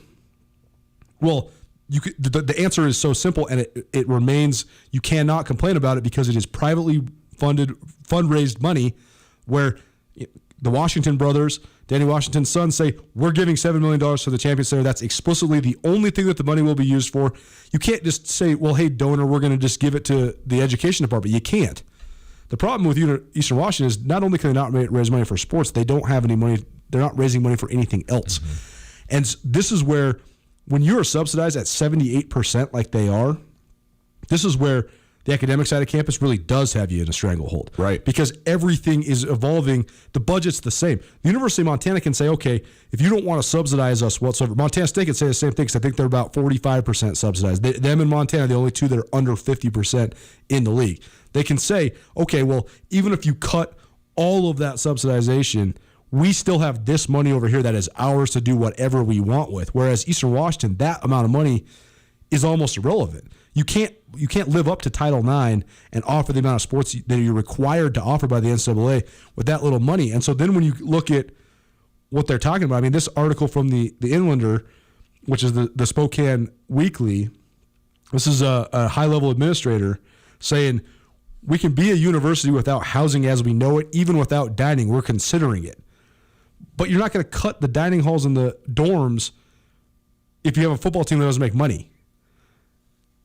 This is a really bad situation for Eastern Washington because, to me, the simplest, and remove yourself from the sports world, the simplest and least egregious thing you can cut is football. Mm-hmm. I'm not saying they're going to cut football, but if they were to drop to D2 and join the Great Northwest Athletic Conference, now you're going from 63 scholarships to 30 scholarships. You're saving yourself 33 scholarships worth of money. And you're also taking away 33 scholarship athletes, so then you can also subsequently cut women's sports that don't make any revenue whatsoever because you don't have to abide by Title IX. It's not a good... You do have to abide by it, but not abide by it with those scholarships. By the Division I standards, by offering a certain amount of sports and offering equal amounts of scholarships. Right. I mean, the most damning line in this article is we're not deciding what to give a haircut to. We're deciding which arm we can live without. Mm. Yeah, I mean, it's a very difficult situation. This is, again, going back to the article, about a month ago, in which Lynn Hickey, the athletic director there, said they have chosen not to fill some open administrative positions to cut costs. They are not operating with a ticket manager or a social media manager. They've also had many people from internal athletics leave for different positions, unfilled. So, it's kind of a skeleton crew. The thing that I'm still a little bit trying to understand, like a lot of this was brewing at Eastern Washington prior to coronavirus. The exasperation financially that this is going to have on athletic departments has not yet occurred. We don't know the extent to which it will occur, but to be frank, in many schools, this has saved them money. Track teams didn't need to travel this spring. Sure. That's just out the door dollars. But that's still only saving you like $10,000. It's not a lot of money, but my point is that no money has been lost, and in fact, if anything, it's been saved or gained because of this. And so then citing this as, if this is a projection, I understand it. But if you're telling me that today this is the issue, well, then this was the issue well before coronavirus. But the thing is, what do we know about? I mean, right now with the pandemic, every epicenter is completely and utterly different, right? Yeah. But Washington, and with Seattle being one of the most afflicted areas, combined with the state government in Washington itself has been the most strict state in our region and one of the most strict states in the country in terms of all of the directives and litigation that has gone into managing the way people operate in this pandemic. Eastern Washington, I mean, it's a directional school that's a state school. That's not Washington and Washington State, right? It's not the flagship. It's not the land grant. It's just the directional school, right? That plays into so many different dynamics. Far more people have great pride in their degrees from Idaho and Idaho State than Eastern Washington. That's why your endowment's low. You look at the degrees that Eastern emphasizes. I mean, it's a teacher school. They have a good journalism program. You're not getting wealthy multimillionaire businessmen out of Eastern Washington. There has been a few, and there's been some really successful people from Eastern Washington. Jim McElwain being one, Colin Coward being one. Multiple guys that have gone on and played in the NFL. But still, there's not that same tie. You could have gone to Idaho State and never had Idaho State be good at anything, and I'm a Bengal for life. I love it. So I think that has a huge impact in it, but also they draw so heavily from the Seattle-Tacoma area. And how many kids right now are saying, well, I'm just not going to go to school this year. I'm going to just wait for this thing to calm down. Or I'm going to find a way to go to school online. Or I'm going to find a way to go to school at my local community college. Everything that hurts enrollment, we've seen at the University of Montana. Again, Montana's enrollment has dipped by 10,000 students since I was in school there. The athletic budget has not gone down because it still continues to make money. The school can't hinder athletics and make decisions that affect athletics if you're somewhat sustainable. When you're not sustainable, then if Eastern Washington's enrollment goes from 15,000 to 10,000, I guarantee you it's going to mess up sports. Yeah. Because the institution has so much control over athletics, it's going to really hurt them across the board. It's Tootell, Nuanez, 102.9 ESPN Radio. How much of this, one of the reasons there's such a fervor for college athletics, I think the central reason there's a fervor for college athletics is because fans of college athletics share personal identities with their teams. Right. They consider themselves to be Michigan men or women, right? Or I'm a Grizz, I'm a Bobcat. It's not just this is the team. People don't say people will say I'm a Broncos fan. Sure. Rarely will they say I'm a Bronco. Right. But when it's college, it will be a self-identifier. I'm a fill in the blank of the university. Because you know why? They are in many instances. They went through that school, they spent the time there, and if they had a great experience with it, not the least of which was going to games, tailgating games, hanging out, whatever it might be, then this all gets bound up in it. But also, it's not equitable from school to school. And in Cheney, Washington, where Eastern Washington is the only thing that's really going on, you certainly can build that from a school standpoint, but there isn't the sustainability, or there isn't the community tie that makes it all go. Like almost anyone at the university is an import from somewhere at Eastern Washington. Absolutely. And can leave at any time and do leave all the time. Yes. Living in Ellensburg, Washington, Central Washington University has a very similar dynamic to Eastern Washington, except for the fact is that the city that you can just go hang out in every weekend in Cheney is Spokane, and it's 10 minutes away. Right. Ellensburg is still only, a little less than an hour and a half from Seattle. But, I remember when I was living in Ellensburg, I was 23 and 24 years old. I just got out of college. So I was like, well, cool, I'm going to live in a college town and make all these cool college friends. There ain't nobody there. There's nobody to hang out with on the weekends. They all go to Seattle. All of them, all the time.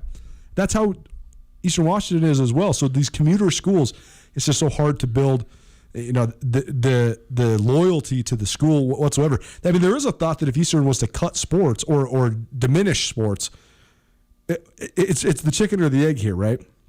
If enrollments continue to go down and you have budget cuts across the board, then you got to look at all avenues of campus if you're subsidized at this high of a level. But on the other hand, cutting sports might then take away a lot of the kids that would have gone there anyways.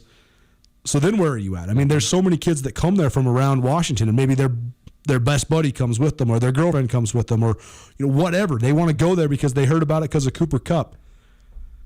This is just, it's such a dire situation right now for Eastern Washington. And I think from a Montana perspective, here's the best way I could say this.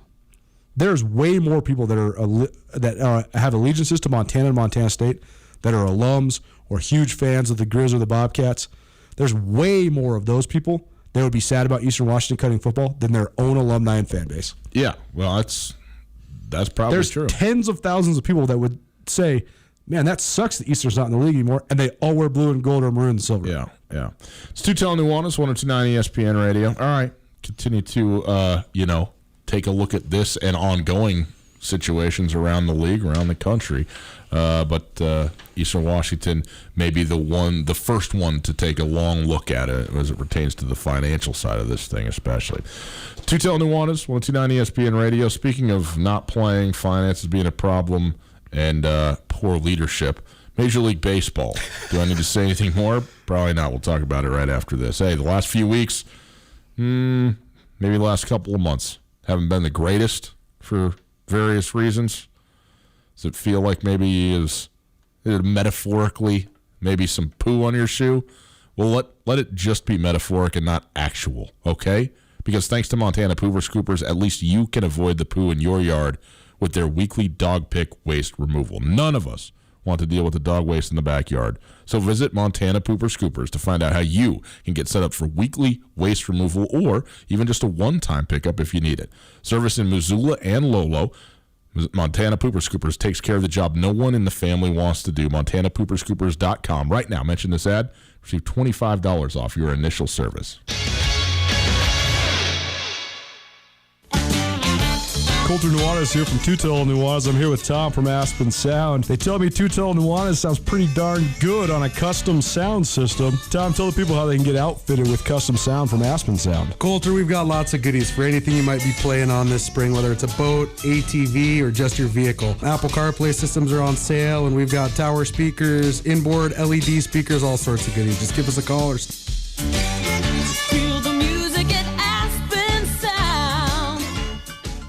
Summer is here, so get out of the house and play some golf at the picturesque Canyon River Golf Club. Canyon River boasts a pristine 18-hole championship golf course sitting along the Clark Fork River in the beautiful mountain valley of East Missoula. The course is meticulously manicured and in perfect shape to give you the challenge and fun you're looking for. Visit CanyonRiverGolfClub.com to book your tee time online and save big all season. You've been cooped up, so get out and play at Canyon River Golf Club. There's a reason the Desperado has been voted best wings and sports bar in Missoula. Start with the wings. Despo wings are never frozen, which is why they're always big, juicy, and tender. And the burgers and steaks at the Despo? They purchase them each day from a butcher shop right here in town. And when it comes to drinks, the Despo has the coldest beer on tap and is always served in a frosty mug. All this, plus the NFL ticket every Sunday, Grizz games, and the friendliest staff in town. The Desperado Sports Tavern, across from the Y on Russell. Now more than ever, we appreciate the value of relationships.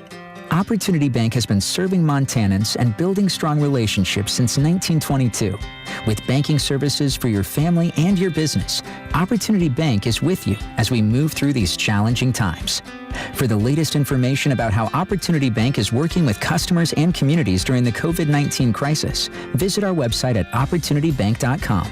We are all in this together. Opportunity Bank of Montana, member FDIC. Right now, your business community is being tested. Impacts of the COVID-19 pandemic are disrupting operations, altering how businesses connect their customers with products and services they rely on. As the marketplace changes, the Better Business Bureau is calling on businesses and consumers to rise to the moment and build trust with all they share. Communicate honestly with customers about taking steps to protect their safety. Reach out to trustworthy businesses for answers for your important questions. In trying times like these, building trust is more important than ever. This message brought to you by the Better Business Bureau of Montana. 2020 is a census year. The census form has just 9 simple questions. Fill it out online, by phone, or by mail. It's important, quick, and secure. Montana receives nearly $20,000 for each person who completes the form. That means more money for schools, healthcare, and infrastructure. Everyone counts. Learn more at census.mt.gov. Sponsored by the Montana Department of Commerce. Aired by the Montana Broadcasters Association and this station. ESPN Missoula Sports Center. Good afternoon, Ryan Tootell, Colter Nuanez, 102.9 ESPN Sports Center. Eastern Washington's athletic department will undergo massive budget cuts because of a $2.1 million shortfall of finances, stemming in part at least because of the coronavirus. That, according to Eastern Washington Athletic Director Lynn Hickey, speaking to the Spokesman Review. In a recent Lunch and Learn interview streamed on the Eastern Washington Athletics Facebook page, Hickey said each sport is facing cuts of 20 to 30%. EWU already faced a $5 million athletic department deficit before the pandemic and recently dealt a blow with loss of funds from the cancellation of the NC2A tournament and several of its summer team camps. The loss of anticipated state funds and student fees has also added to the problem. Former Montana State defensive end Bill Kohler, one of 99 players on the ballot in his category for the College Football Hall of Fame, the National Football Foundation announced on Tuesday. Kohler, first-team All-American 1973 and one of only 2 first-round draft picks ever out of the Big Sky Conference. The Ohio native was the Big Sky Defensive Player of the Year in 1972 and the first defensive player to earn MVP honors in the Senior Bowl, period. He played 8 seasons in the NFL, spent the last 30 coaching in the NFL. He's currently the defensive line coach for the Denver Broncos. And finally, New York Governor Andrew Cuomo said the U.S. Tennis Association will be allowed to hold the U.S. Open in Queens beginning August 31st.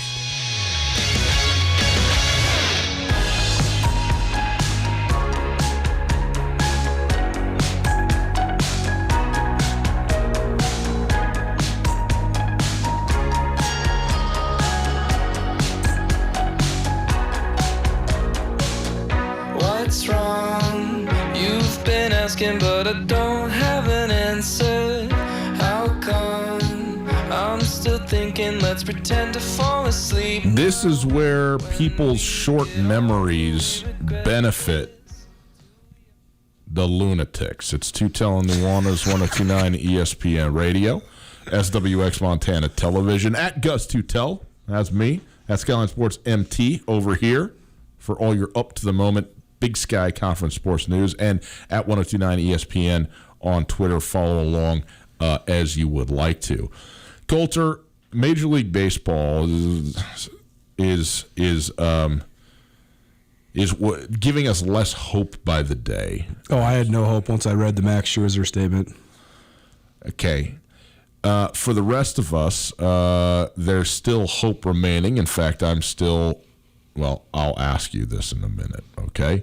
But Rob Manfred, who he's the commissioner, so he's supposed to be, he's not supposed to be, he is the face of baseball in terms of, administration and authority.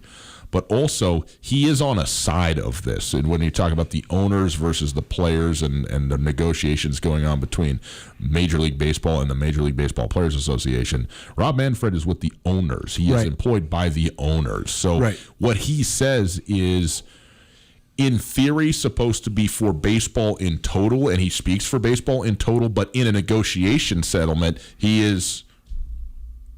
There's one group of people who wants him there and are paying him to be there, and that is the ownership. So that's why the Roger Goodell scrutiny has always been so fascinating to me, because I think there's a misperception of what a commissioner does. I think that David Stern and Adam Silver have really skewed what people think that professional sports commissioners can and should do, because they have both in the NBA been unbelievable liaisons and guys that have promoted the game in all elements, and they work for more than just the owner. They work for the growth and the state of the game. That's awesome, but it's also not required. Roger Goodell has had so much scrutiny for all the actions he's taken in the NFL, but at the end of the day, if you're talking about just working working for the owners, Roger Goodell actually does his job almost flawlessly. Part of what he's being paid $48 million a year to do is to be scrutinized in their place. Exactly. And as long as he keeps bringing them the TV checks and the revenue sharing checks, they don't care any of the decisions that he makes. I'll give you two things, okay? First of all, if you really wanted to move the needle as a fan base, here's where I think the feet need to be held to the fire.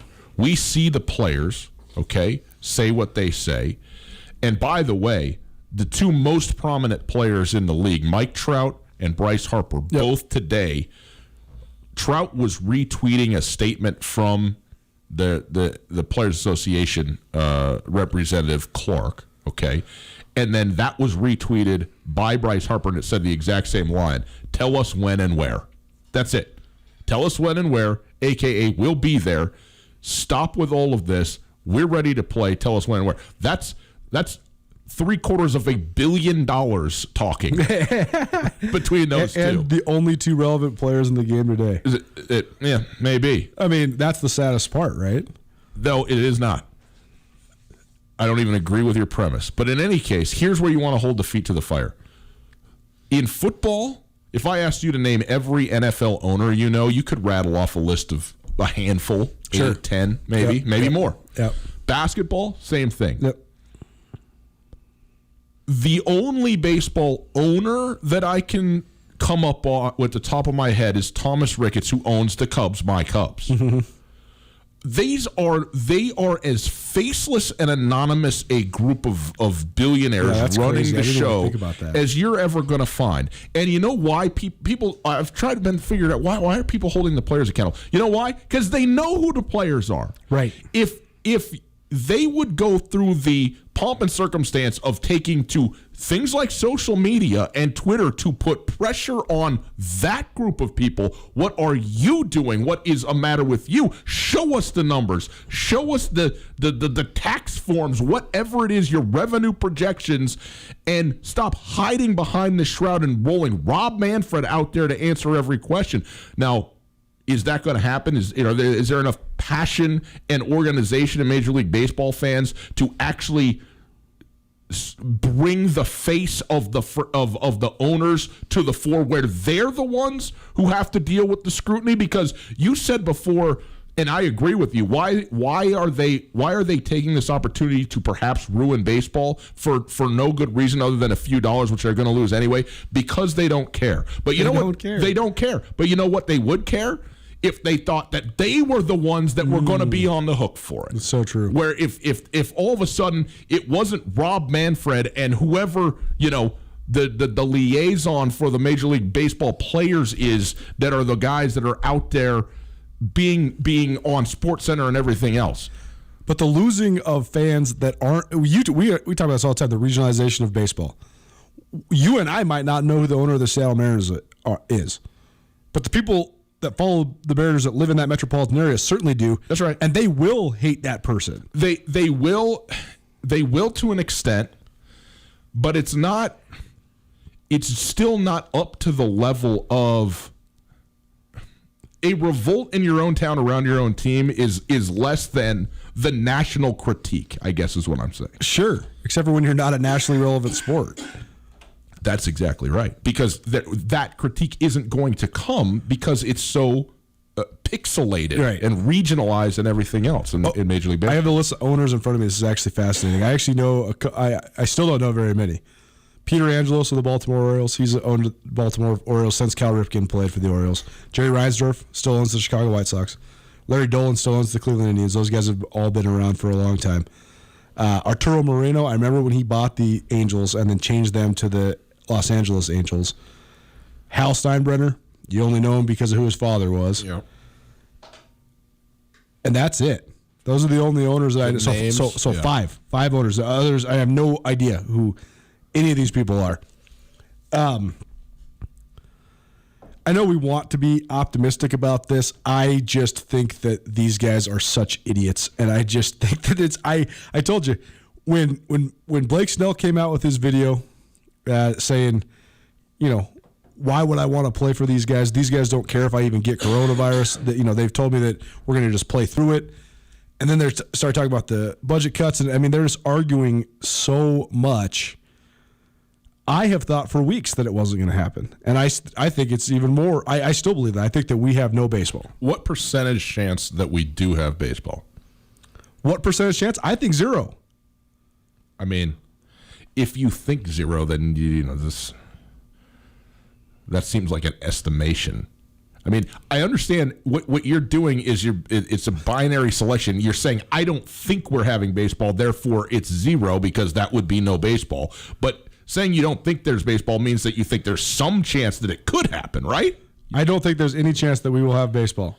78% chance that we have baseball. Still. Yes.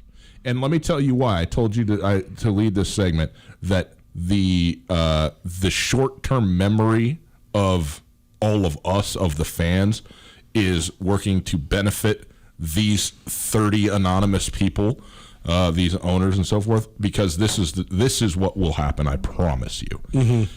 If baseball comes back in any form or fashion, even if it's 48 games and into a playoff, the general reason that will be given and accepted is the pandemic, which has shut everything down. Right. And all of this bickering that has happened will be a blip because the thing came back. And people won't care. If it goes away altogether, then it is a catastrophe. And it's not yet a catastrophe.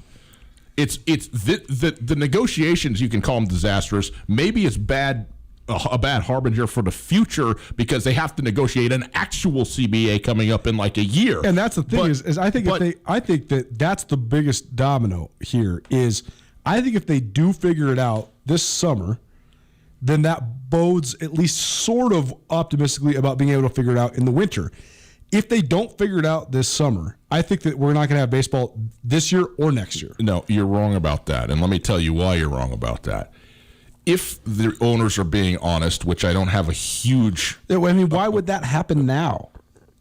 Why would what happen? Why would the owners ever just start being honest? How are they ever going to backtrack on... Let me just finish my... If they're being honest about the fact, or their so-called fact, that playing baseball will lose them money, because of not having fans in the stadium. Mm-hmm. Whether I buy their numbers, which I don't, it seems they're digging their heels in on this does align with the idea that they have decided that this is a financial loss for them to play baseball. Okay? Next year, that won't be the case. It will be a financial gain for them to play baseball, and thus their motivation to, in fact, play it will be much higher than what it is right now, where they would. I don't know that they want to collapse the season, because I think they understand that in the long run, that also loses them money, even if in the short run it actually saves them something. But I do think that they want to truncate it as much as they can to make that loss as small as it can be, to get absolutely every penny they can from the players, so that then they can still play the season and go, look, we had baseball, we figured it out, okay, all's well with the world. They get to line their pockets as best they can, and then next year when the CBA is, both parties are motivated to figure it out. But I do think this sows the seeds of, disenfranchisement, of distrust, and that will be harder to overcome later. But for the time being, if baseball can figure it out and get onto the field, which I think that they will, then from a fan's perspective, this is all water under the bridge and just what you had to go through in order to get there. That's it. I think maybe it'll be water under the bridge for hardcore baseball fans, but fringe baseball fans, I think, are already over it. I don't think so. I think this is the first time, again, this is a good time. Robert Chase from the Trail 103.3. Yep. Is the program director and DJ on the Trail, our sister station, who we love, is not just a Cardinals fan, but he is a baseball devotee and is a historian of it. And we talk a lot about Long Gone Summer, because he was living in Chicago, of all places, as a Cardinals fan during the summer of 1998, that baseball season. Watched the Cubs and Cardinals both during that year, Sosa and McGuire. We have a nice long conversation about a lot of things. But this is the first time in my lifetime that we are not having sports, obviously, in general, and specifically not the first time in my lifetime. It happened in 1994 during the strike, sure. But it didn't affect me because I'm a kid at that time, sure. 13 years old. My point is all the consternation that I have about this, and I do, and it's judgment directly at the owners for me, almost exclusively at the owners. Yeah. Okay? It will go away when baseball comes back, and I will watch it when baseball comes back. I absolutely will. And I'm actually looking more forward to it now than I would have been if it would have been opening day in March. Yeah, I mean, one point worth noting, feedback from a listener, owners are digging their feet in because they think that the price point that gets them to where they want to be is 50 games. So they can drag it, because if you could just debate and go back and forth on this thing and you're wasting time, you're not wasting time if you're still only going to play a 50-game season. That's right. If you just want to push the thing back as far as you can to get as short a season as you can, then you just sit here and you make ridiculous demands that will not be, accepted, and you drag it out as long as you can. I mean, then you play a season. Here's one thing worth considering, though, too. 2 months ago, when we were all in a complete state of disarray from being quarantined and wondering if the world was ending as we know it, and wondering if sports were ever going to come back, I think that people were just voracious for sports. They needed to watch it. And one thing that I've learned about myself, and I think I share this with many people that are listening to this show, is we truly are addicted to sports. If you're a huge sports fan, you're addicted to watching sports. I don't watch TV. I only watch sports. It's the only thing I turn on the TV for, is to watch sports. Yep. Well, now that I haven't turned on the TV to watch literally anything except for maybe sports documentaries, that craving has been curbed quite a bit. If you would have asked me 2 months ago, how stoked are you that baseball might be coming back? Do you want to watch baseball every night? I would say yes. Now, I don't care. When baseball comes back, I don't care. I do not care. I'm not going to be What about when the NBA comes back? Yeah, I mean, I'll watch it a little bit, I think, but I've adjusted my life to where I'd just rather do other things. No. You will watch every single night the NBA all the way through. No, I will not. I bet me. I will not go out of my way to watch a regular season NBA game. All 8 of them? I just I don't find myself scheduled. If you told me, if you're like, man, you want to play golf tonight? And I say, I would never say to you, no, I want to watch the Blazers-Pelicans game. No chance. I'll play golf. Well, that I believe, but that's also just a stronger addiction than the other. Well, 100%. But when you just replace things, I mean, like I just have no care to watch baseball. Yeah. Yeah. I mean, and that's their fault because they had us. They had us. They had all of us back. Maybe they did. Maybe they did. I'm not sure, but I'm just thinking that at the point where it's there again, all it takes is one good game, and then you're just back in it again. I just think it all just sort of goes away. Tootell, Nuanez, 102.9 ESPN Radio. We'll take a quick break on the other side. Who's on the cover of Madden for 2021, and is it a problem? Does it spell disaster?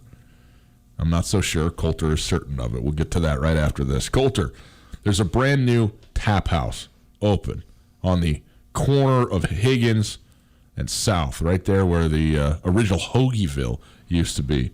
It's called the Canby Tap House. Tell them about it. I mean, would you agree that I am a beer snob? Among other snobbish things. Certainly beer is on the list. Do you know any bigger beer snobs than me besides my brother? Your brother. Yeah. That's it. So I'll tell you this. Canby, of course, he sells beer snobbish for a living. is the negative way to say it. Knowers of the craft is also a way to say it. No question. No question. But I'll tell you this. As someone that enjoys not just beer, but high quality, really good craft beer from not just Montana, but from around the country and even around the world, Canby Tap House has one of the best beer lists that I've ever seen in Western Montana. They have some stuff that right now, they have the 60-minute IPA, which is from Doghead Fish, which is a Delaware brewery. Mm-hmm. Dogfish Head, Delaware brewery. I mean, this is an Imperial IPA that you're not going to get anywhere else in Missoula. They have the Stay West American IPA from Breakside Brewery. Delicious. They have the 40th anniversary IPA from Sierra Nevada. I mean, these are beers you're not going to find on tap anywhere else in Missoula. It's an awesome place. Multiple stories. You can sit outside both downstairs and upstairs. You look right out over Mount Sentinel, conveniently located. So go check out Canby Tap House today. And don't forget to ask them about their crowler specials, too. They're offering those crowlers, the sealed to-go beers. Great for the river. I'm not saying. I mean, great for anything, man. Mm-hmm. Talk about just go grab one of those and then go play yourself a Twilight Night. That's about as good as it gets. $9 specials on crowlers in the evenings as well. So go check out Canby Tap House right there on the corner of Higgins and South in Missoula. Canby Tap House, a gathering place for everyone. Hi there, it's Les Schwab Alignment and Brakes and Shocks and Wheels and Tires. Some tire places don't offer all that, but we do to help keep you safe. And during our Ready for Summer tire sale, save up to $110 on a set of 4 select tires. We're open, so stop on by or book an appointment at leschwab.com. Les Schwab Tires. Doing the right thing matters. Limited time offer while supplies last. Actual discount amount depends on tire size and type. Cannot be combined with other offers. Details at leschwab.com. This is Mike Nugent with Berkshire Hathaway Home Services. Berkshire Hathaway provides Western Montana with full-time real estate professionals for you whenever you need us. Our reputation as the state's most knowledgeable and available real estate group has helped build unmatched trust in the Garden City and statewide. If you have been thinking of making a real estate move in the short or long term, give me a call. No pressure, no expectations. Just professional opinions and service at whatever pace you are comfortable with. Give me, Mike Nugent, a call today, 531-1802. And remember, every question is good to ask. Yes, Polaris is open. The great outdoors are wide open, so why not make the most of it during the Polaris Summer Sales event? Take the family on a cross-country adventure with Polaris General, the world's most comfortable, most powerful sports utility machines. Kick up some dust in a Razor, the off-road's most thrilling performance side-by-sides. Grab the bars of a legendary Sportsman ATV and discover the freedom of unstoppable performance. Or get more done between your fence lines with Ranger, America's favorite off-road workhorse. There's never been a better time to say yes to outdoor adventure. Enjoy rebates up to $1,000 on the off-road's best during the Polaris Summer Sales event at Kurtz Polaris. Kurtz Polaris is at 2904 West Broadway in Missoula and Highway 83 in Sealy. Kurtz has all the best in off-roading with dirt bikes and side-by-sides, and now Kurtz has Crest pontoon boats in stock for the season. Summer is here at Kurtz Polaris, online at kurtzpolaris.com. Offers valid in U.S. through 6/30/20 on new 2016 through 2020 vehicles. Offers vary by model. See dealer for details. Always wear a helmet, never drink and ride. We are here to help. If you are in need of food, cash assistance, or medical coverage, there are numerous ways to apply. Go to apply.mt.gov and open up a free online account to check benefits or update information. Or call the helpline at 1-888-706-1535. Use the call scheduling option for a time that is most convenient. We are here to help. Apply online or call today. Brought to you by the Montana Department of Public Health and Human Services. Most of my family, they never graduated high school, so I'm trying to break that barrier. My daughter, Brooklyn, was also a motivation for me to go back to school. Every day after work, went straight to school, and it paid off. At age 26, Kareem finished his high school diploma. I could not have done it alone. I see the future is really bright for me. No one gets a diploma alone. If you're thinking of finishing your high school diploma, you have help. Find free adult education classes near you at finishyourdiploma.org. Brought to you by the Dollar General Literacy Foundation and the Ad Council. Tootell and Nuanez on 102.9 ESPN Radio for Missoula.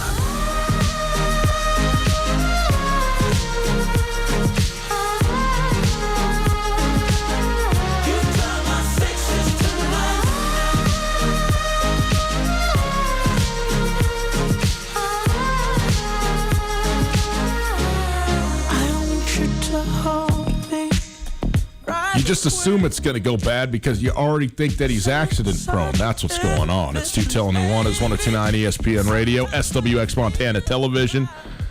If you missed anything in the show today, check it out on the podcast. The Tootell and Nuanez podcast, available on all your favorite podcasting platforms. Rate, review, subscribe. We appreciate that very much. You can check out the podcast thanks to our friends at Blackfoot and Alpine Touch. Coulter, you guessed it. You didn't even know it, and you knew it. You guessed it right. I mean, it could only really be 2 or 3 players, right, that were going to be on the cover of Madden 2021. It is, in fact, Baltimore Ravens quarterback Lamar Jackson. We know this comes with a significant history, the curse, as it were, of injury to those players, although not some players just ended up just not being very good when they were on the cover, not necessarily resulting in injury or whatever.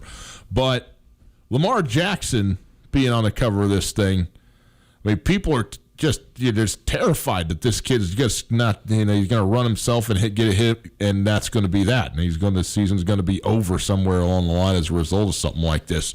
Do you think this, in fact, increases his chances of injury being on the cover of a video game? I wrote a long piece about the history of the cover jinx between Sports Illustrated and Madden when I was in journalism school at the University of Montana. And there really is no way to explain it, but in my study of, Sports Illustrated has been around since the early 60s, and Madden players have been appearing on the cover. The first player to ever appear on the cover was, do you know? Of Madden? Of Madden. What year was it? Well, so Madden came out in 1988, but John Madden was on the cover for all the way until 2000. Who was the first player on the cover? Calvin Johnson? In 2000, Eddie George was. Eddie George, okay. Yep. But 72% of people that were on the cover of Sports Illustrated and or Madden had either a incredibly down year the following year and or suffered a detrimental injury. How do you explain that? I don't know, but it seems like an incredibly significant percentage. A lot of times, with a guy like Lamar Jackson, it's not a matter of if, it's a matter of when. That's unfortunate to say. With a guy like any guy who's playing professional 100%, football. But especially a guy like Lamar Jackson, because he puts himself in position to get hurt more. He's in the open field a lot more. You can't catch him, but if you can, it's going to be an even bigger hit because he's going so fast too, and he's not that big of a guy. Yeah. So what I'm saying is that if he gets hurt this year, it's not, to me, it's a coincidence. It's not just Lamar Jackson got hurt because he was on the Madden cover. It's Lamar Jackson got hurt because he plays in the NFL. That's all I wanted to hear you say, that it's merely coincidental. Did you know it was on the last Madden cover? Well, Mahomes was last year, but do you know it was on 2 years ago? Was it Gronk? No, Antonio Brown. But then Gronk, he had his injury-prone year. Odell Beckham got hurt. No, Antonio Brown, though, had a good year the year he was on Madden. Right? A good year. He had a good year statistically. Well, yes. It was the first revelation, though, of his building and never-ending insanity. I think that I still want an explanation on Antonio Brown. Okay. We'll do this a different time. Yeah, I mean, I just think that so many guys have done a lot worse in terms of what their actions have been. I get that Antonio Brown has gone a little bit crazy, but he hasn't committed many crimes. I mean, I know that he has this civil lawsuit going on. I'm not trying to stand up for him in any form or fashion when it comes to that. There's just a lot of guys that are playing football, and Antonio Brown's not, and it's just very perplexing to me. I think that has there ever been a double Madden cover? There has. 1 year, Troy Polamalu and Larry Fitzgerald. Oh, they were on together. Okay, but here's what I mean. Has a guy ever been on it twice? Has there ever been a repeat player on the cover of Madden? I do not believe so, no. Patrick Mahomes or Lamar Jackson have to be that guy. I mean, right. These two kids are on the cover of Madden. Yeah. In the first 2 to 3 years of their career. Yeah, it's also an interesting thing since it's only been players on the cover for 20 years. Because some guys, like Brett Favre was on a Madden cover, but it was in his 17th season in the NFL. It was like Madden 2010, and Brett Favre's been 46 years old. Yeah, right. Yeah. Like Tom Brady didn't get on a Madden cover until 2018. He's been in the league for 20 years. That's right. So, but it's for the kids. They're the ones playing Madden. It's a much bigger deal to Lamar Jackson than it is to Tom Brady. Pat Mahomes, 23 years old, 24. You kidding me?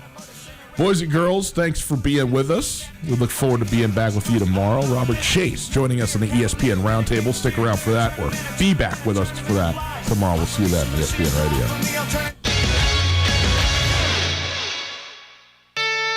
Blaine McElmurray knows.